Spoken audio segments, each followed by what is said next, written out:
Si les parece, señorías, pasamos al segundo punto del orden del día, que es el debate agrupado propuesto por el Grupo Parlamentario de Podemos y el Grupo Parlamentario Socialista a fin de informar sobre la situación del sector de la estiba en Andalucía ante las decisiones adoptadas por el Gobierno de España. Cuando quiera, señor vicepresidente, tiene la palabra. Sí, señoría. Efectivamente, para la situación de la estiba comparezco a petición del Grupo Parlamentario Socialista y del Grupo Podemos, no sin antes agradecerles a la delegada a la comisionada, en este caso, y a su equipo, el que nos hayan acompañado, ¿no?, junto con la delegada del Gobierno y el resto de colaboradores que tenemos en la mañana de hoy aquí. Y efectivamente, informarles sobre la situación del sector de la estiba. Claro, esto es un tema que está de rabiosa actualidad y, por tanto, creo que viene muy al pelo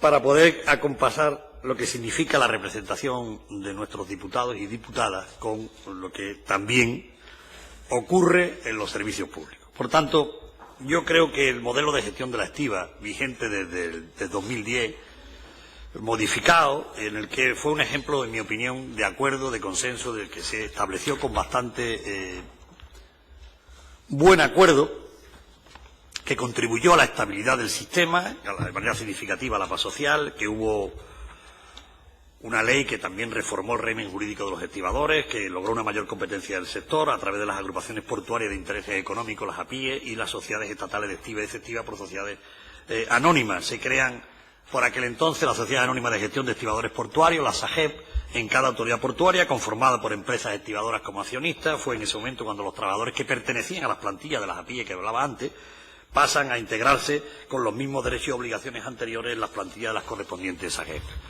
Las empresas solicitan a la SAGEP la puesta a disposición de los trabajadores. Hago esta reflexión porque creo que es importante también hacer un recorrido de lo que ha significado, ¿no?, sin necesidad de establecer una relación que lo vincule.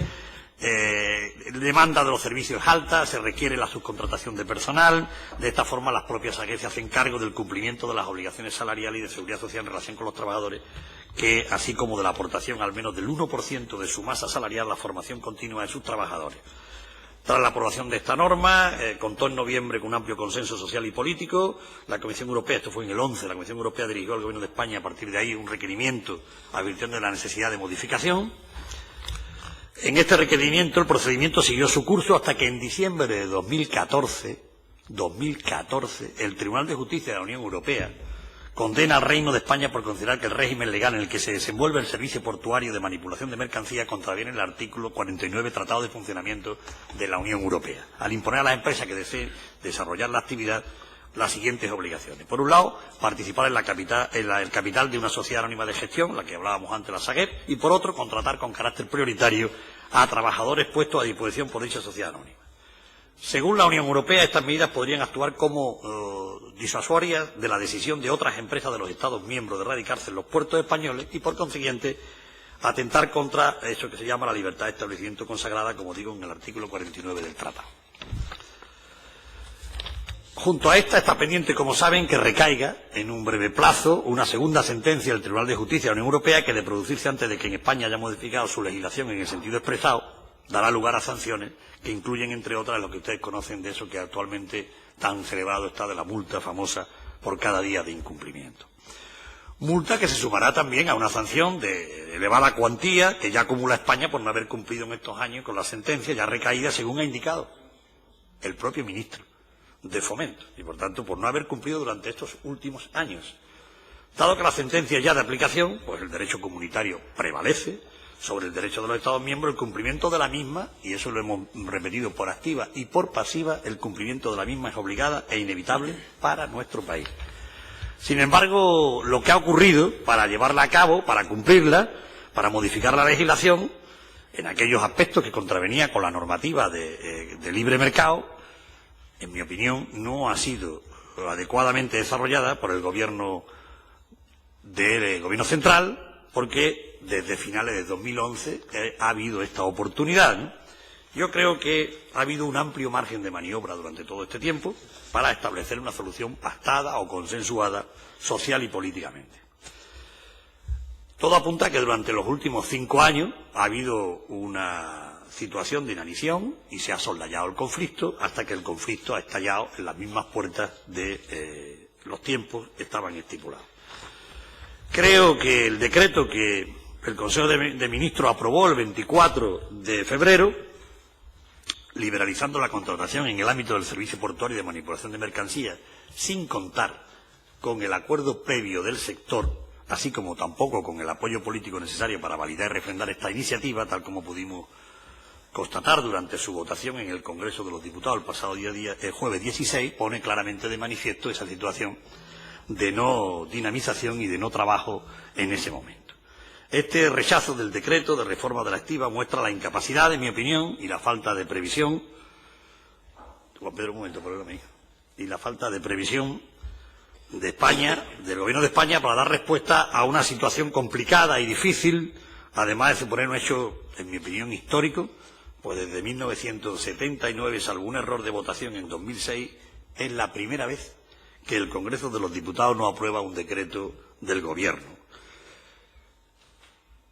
La vía de urgencia utilizada en vez de dialogar y negociar una solución pactada, empleando como argumento las sanciones económicas que nuestro país asumiría por no ejecutar la sentencia europea recaída en el 14, yo creo que pone claramente de manifiesto que la situación era compleja, era complicada y que había que haber actuado con anterioridad. Eso supone, esa modificación, suprimir la mayor parte del actual régimen de gestión de los trabajadores para la prestación del servicio portuario de manipulación de mercancías de la Ley de Puertos de Estado y de la Marina Mercante. De hecho, el decreto de ley aprobado por el Gobierno, rechazado por el Congreso, pivotaba sobre dos aspectos fundamentales. Por un lado, establecía la libertad de empresa al permitir que el capital de la SAGEP no precisara de la participación de las empresas activadoras y también de la libertad de contratación de trabajadores portuarios al posibilitar que las empresas pudieran contratar libremente los trabajadores. En su artículo 3 fijaba que en el futuro los activadores deberían contar con alguna de las titulaciones de formación profesional de grado medio o superior, al mismo tiempo que acreditaba si tuviesen 100 jornadas de trabajo en dicho servicio podían convalidar la situación, porque si no hubiera todavía haber sido peor la situación, ¿no? Introducía los centros portuarios de empleo para adaptarse al carácter irregular de la prestación de los trabajos portuarios. Centros que funcionarían como empresas de trabajo temporal, y aquí hay uno de los temas fundamentales de la situación de quiebra del consenso. Empresa de trabajo temporal para el empleo de los trabajadores portuarios en el servicio portuario de manipulación y sucesión temporal a empresas titulares de licencia de prestación del servicio portuario. La relación laboral de los estibadores con estas empresas de trabajo temporal se articularía mediante un contrato de carácter temporal. Y digo estas cosas y le pongo énfasis porque ¿qué tendrá que ver la liberalización de los puertos con esta situación de, en mi opinión, de despiece de un sistema laboral y cambiándolo por algo que no se entiende llevar a los contratos de trabajo temporal y a las empresas de trabajo temporal? Esta reforma establece un periodo transitorio de 3 años en el que podría sustituir la SAGEP, la antigua o la empresa que actualmente existe, tras lo cual se extinguiría o continuaría desarrollando su actividad como empresa de trabajo temporal. Prestarían su servicio a través de las empresas, como decía, de trabajo temporal o mediante contrato con las empresas estimadoras que a partir de entonces ya podrían contratar libremente a los trabajadores de cualquier Estado miembro de la Unión sin más requisitos que acreditar la formación suficiente, cosa que es lo que habría que haber hecho, pero buscando los métodos que garantizasen la estabilidad en el empleo de los actuales trabajadores. Junto a esto, los trabajadores con contratos vigentes antes de 2015, cuyos empleos fueran extinguidos a partir de la entrada en vigor del citado decreto, bien por la SAGEP o por las empresas estimadoras, tendrían derecho a una indemnización. Y aquí viene también otra de las situaciones no entendibles. Según la legislación laboral vigente, esa indemnización sería asumida por la autoridad portuaria del ámbito geográfico, es decir, por los dineros públicos de todos los españoles. Por tanto, esta propuesta normativa creo que no contó con el apoyo de los grupos parlamentarios en el Congreso porque efectivamente no contaba con un acuerdo y con un consenso y sobre todo incendiaba los puertos sin tener en cuenta que estamos ante una actividad económica que es fundamental para el desarrollo de nuestra nación y especialmente para el caso de Andalucía. Por tanto, ¿nosotros qué creemos? Lo que dicen los trabajadores tiene una corrección clara, o sea, tiene ajustado a lo que se hace falta, que es negociar en una mesa con ganas y voluntad de llegar a un acuerdo. Y para eso el Gobierno tiene que implicarse en la negociación desde el primer día y buscando, como decíamos, cumplimiento de la sentencia, pero garantía de que no pasamos del blanco al negro en un plis-plas porque a alguien se le ha ocurrido meter en una articulación para el cumplimiento de la sentencia una serie de cuestiones que no vienen, en mi opinión, a respecto de mejorar lo que hoy son los puertos. Decir también que el acuerdo para tramitar ese Real Decreto Ley es ahora una oportunidad, porque después del rechazo tiene que garantizarse la estabilidad del empleo, condiciones necesarias adecuadas, aceptación de la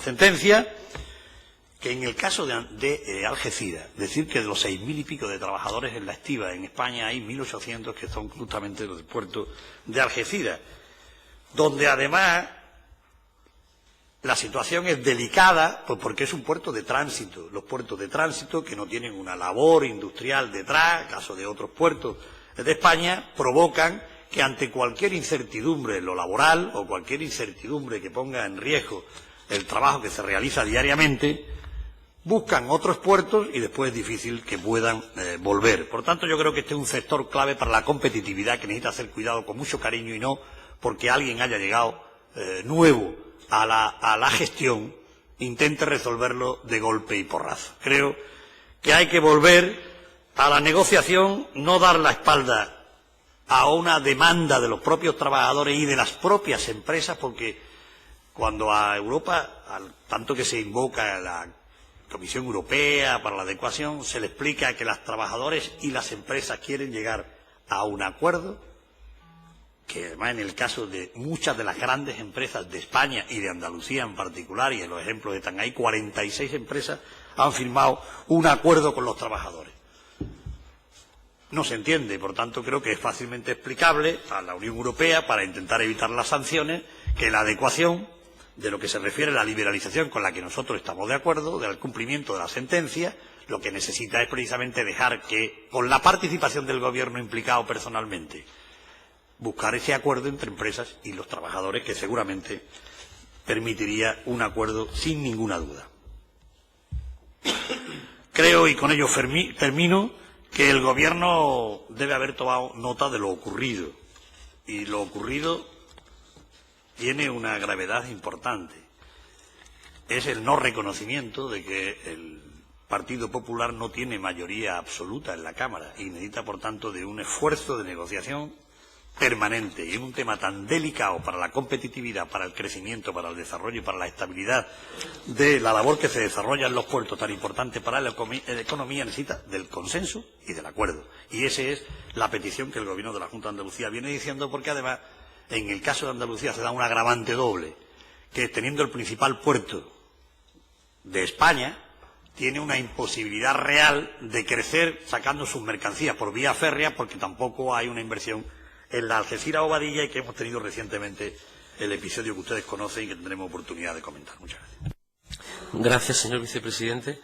En representación de los grupos proponentes tiene en primer lugar la palabra el señor Rodríguez, en representación de Podemos. Muchas gracias.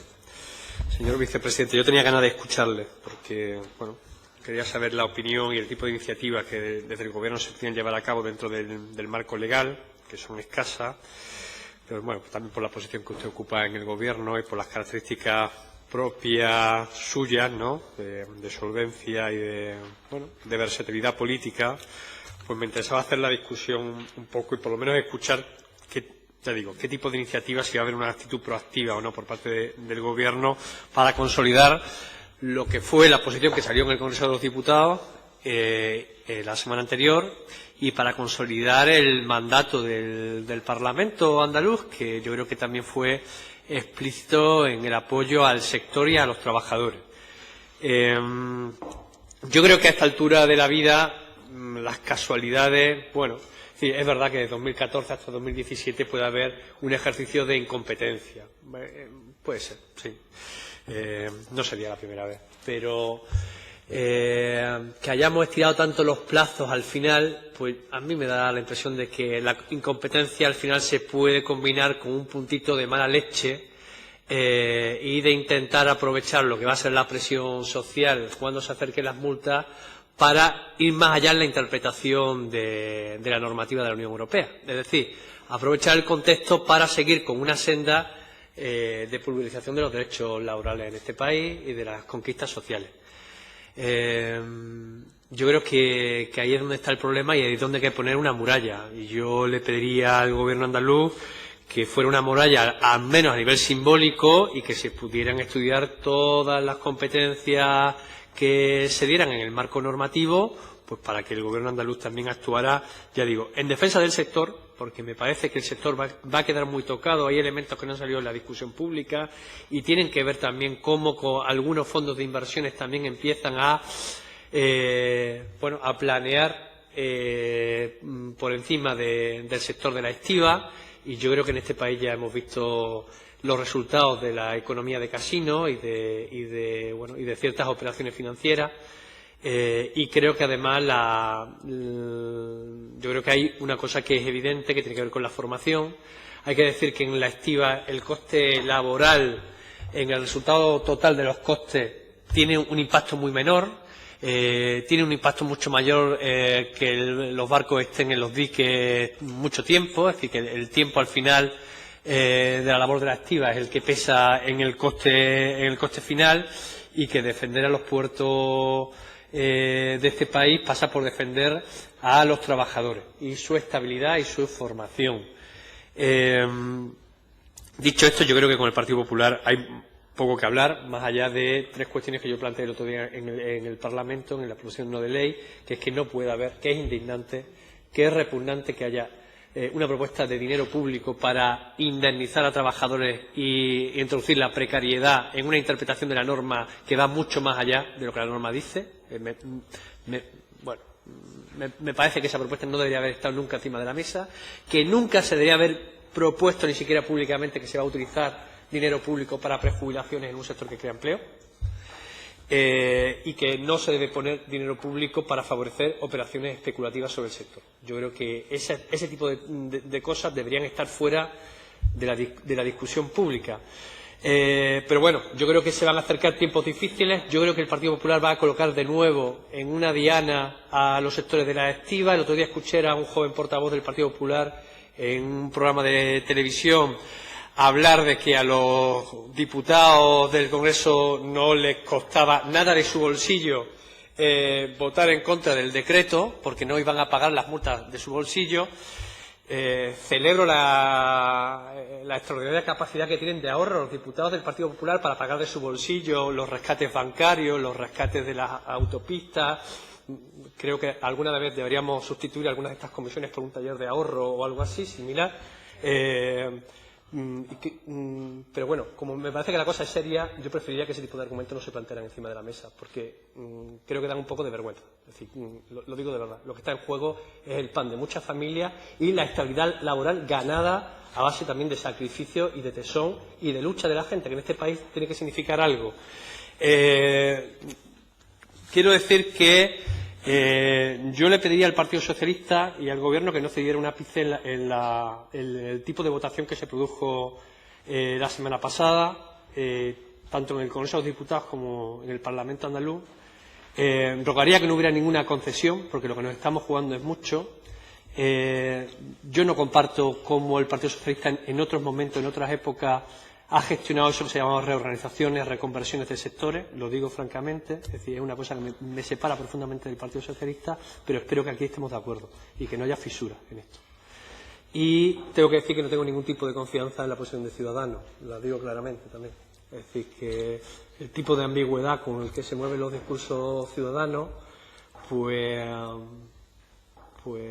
creo que a mí me previene sobre que Ciudadanos se puede deslizar hacia posiciones que yo creo que comparten en el fondo con el Partido Popular, pero creo que la presión social, bueno, pues no les permite actuar de la forma que en coherencia piensa. Y creo que si se deslizara hacia posiciones de pérdida de derechos de los trabajadores, es decir, yo creo que aquí, igual que hubo una subrogación de la plantilla en su momento, la tiene que haber ahora mismo, manteniendo los derechos consolidados en el tiempo, como compete a las transformaciones o a las cesiones entre empresas, ¿no?, de actividades, ¿no? Y pues igual que subrogan las empresas en la actividad productiva, lo tienen que hacer los trabajadores, consolidando sus derechos. Creo que que es lo que es de sentido común, y si el ciudadano no vota a favor de eso, creo que debe pagar un coste político y social y creo que este Gobierno el Gobierno andaluz debería favorecer eso, es decir, debería desde ya actuar de manera preventiva, porque estoy convencido de que desde el primer día que empecemos a pagar una multa, entiendo que del bolsillo de los diputados del Partido Popular, pues que a partir de ese día va a haber una campaña de acoso y derribo contra la estiba y contra los estibadores enorme. Y cuanto más trabajo preventivo se haya hecho, en mejores condiciones estaremos para que lo que se negocie sea la estabilidad en el empleo. Muchas gracias. Muchas gracias, señor Rodríguez. En representación del Grupo Parlamentario Socialista tiene la palabra la señora Rabal. Muchas gracias, señor presidente. Buenos días a todos. Señor vicepresidente, efectivamente acaba de hacer usted un recorrido por el conflicto que atraviesa el sector de la estiba. Conflicto que sí es cierto que desde hace 2 años tenemos una sentencia que tenemos que cumplir. No considero que ese conflicto se abriera en aquel momento, sino el conflicto se ha abierto a partir del 24 de febrero, cuando el señor ministro, cuando el señor de la Serna aprueba por Consejo de Gobierno un decreto, un Real Decreto Ley, como bien ha dicho usted, sin consenso, sin negociación y con un claro objetivo de despedir a unos trabajadores, precarizar sus derechos laborales, y sin posibilidad de haber negociado ese decreto.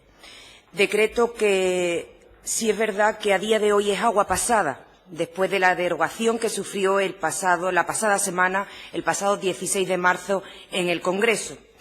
No en vano, porque desde el 24 de febrero hasta el 16 de marzo, el ministro y el Gobierno ha creado tanta incertidumbre acerca del conflicto de la estiba que se cifra en 105 millones de euros los tráficos que se han derivado.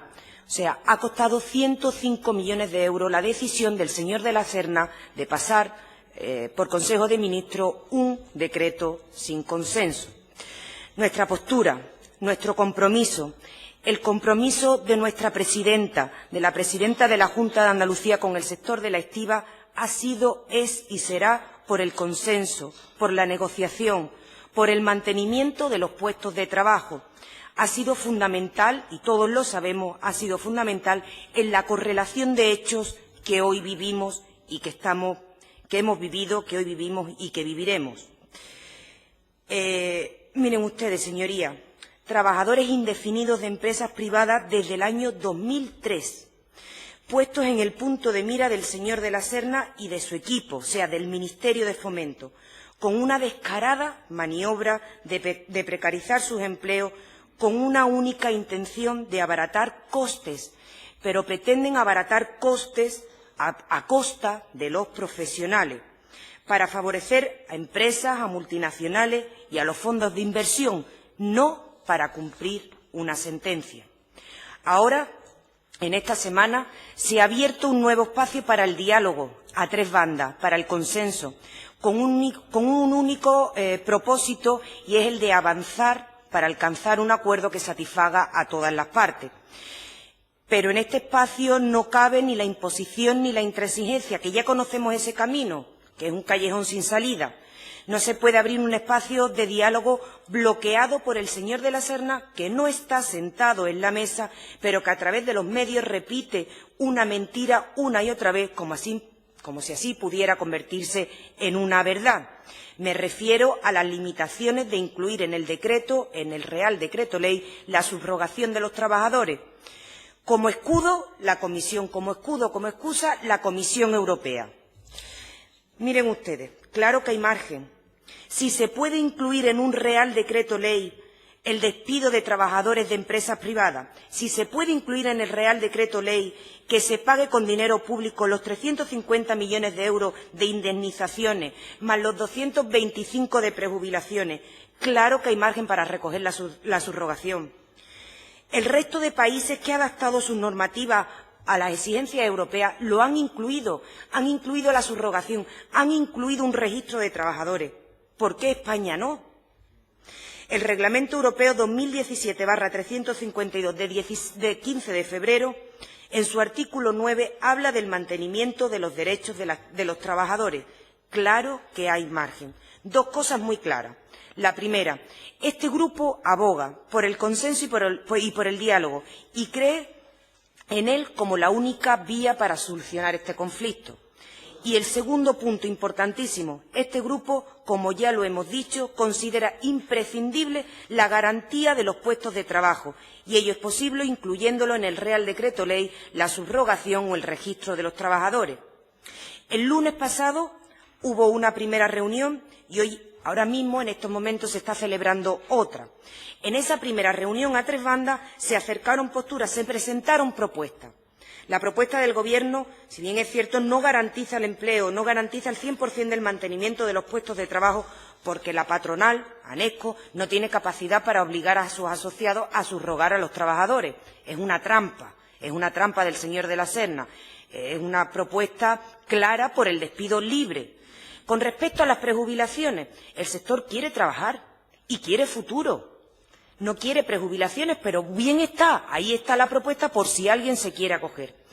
Antes se lo decía, el ministro se escuda en la Comisión Europea. Pues bien, invitamos al Partido Popular, al señor de la Serna, a que la propuesta que los sindicatos han puesto encima de la mesa, que el lunes pusieron encima de la mesa, lo trasladen a la Comisión Europea, porque estamos convencidos de que cumple con la sentencia, garantizando los puestos de trabajo y el futuro del sector de la estiba. Todos los caminos llevan a Roma. No me puedo creer que la única forma de cumplir con la sentencia sea la que establece el señor de la Serna.